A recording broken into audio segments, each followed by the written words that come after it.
Hey everyone, welcome back to TV Fix. To begin, use the remote control and press the Home button.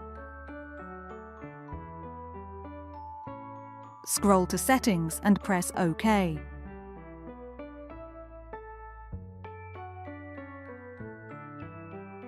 Scroll to Audio and press OK.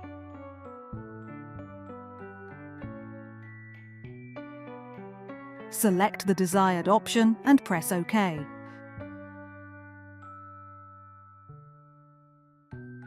Select the desired option and press OK.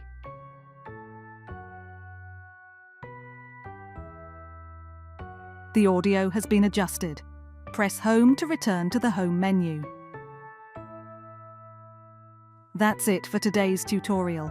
Thanks for watching TV Fix.